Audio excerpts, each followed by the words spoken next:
I think people can be praised and criticized, and there's a full range of different things people can say about anything people do. It's fine, right? You don't have to take it as defining you. I think that's the main thing for me. If other people say things, or Trevor Lawrence is having things said about him, he's feeling he needs to redefine himself. He's feeling he needs to come out and say, this is who I am, because who I am is being questioned because of a statement I made that's being interpreted a certain way. I'm leaning towards Denny's side a little more, where it comes from. I don't think he's going to be the best ever. I just don't. I never thought he was. I think he's a really good football player. And I think what happens is when somebody's really good for a lot of years in college, and they stay good and they do a good job, the hype just gets like otherworldly. He's got to be Peyton Manning. He's got to be Tom Brady. I'm guessing he's going to be less than Aaron Rodgers, Tom Brady, Peyton Manning, Drew Brees. Those guys are just generational. We just got to see some of the most incredible football players ever.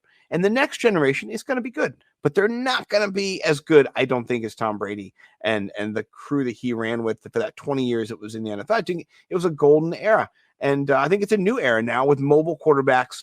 They're going to be running. It's a different type of game. And so I'm okay with Trevor Lawrence saying this stuff. It doesn't bother me at all. I don't care. I don't need to rally and write a tweet like this either, though. So I think I'm okay with this. I did retweet this, I think. Denny got a lot of likes on this one. It got almost 720 likes. So people understood where he's coming from. And I think you don't have to be the alpha all the time either.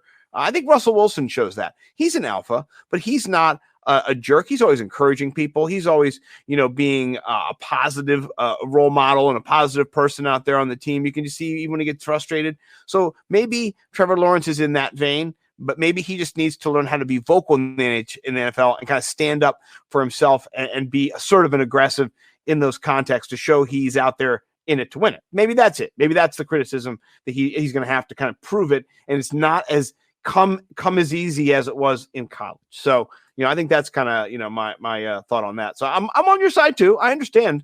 I don't think he ever is going to be the best though. So that wasn't something I'm worried about. And I think he's not going to be the best because of this horrible beta mindset that he has.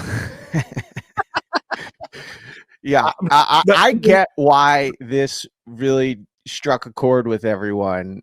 And I get all the different angles. And I do think it's hilarious that he had to go back and readdress it with this tweet. It seems as if people are misreading my sentiment. I am internally motivated. I love football as much or more than anyone. It's a huge priority in my life. Obviously, I'm driven to be the best I can be and to maximize my potential and to win. Yeah, whatever, man. Here's the thing is that beta. Mike just said, yeah, you're beta, bro.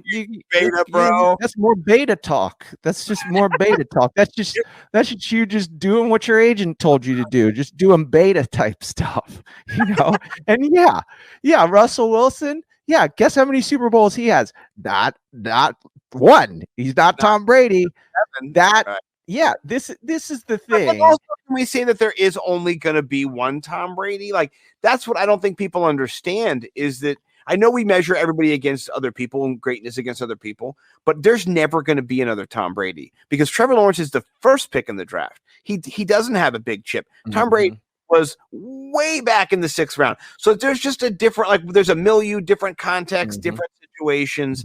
So we have to address all of those things in understanding the Belichick situation. I mean, Urban Meyer is his head coach. I mean, come on, man. People are trying to help him. People are trying to help him, I think, get the chip, though. The people who are invested in seeing the whole thing about America, sports. We want to see records get broken. We want to see people go beyond what people before have done. And that's why LeBron James is so exciting. It's like, there is a legitimate debate in the good. I did not think it was going to be possible, with just how poetry in motion Michael Jordan was. And I do think that it has been the just repetitive people kind of forcing this narrative down the throat, because I think that it's kind of like a similar dynamic with who those two players are. Like, everything's come easy to them.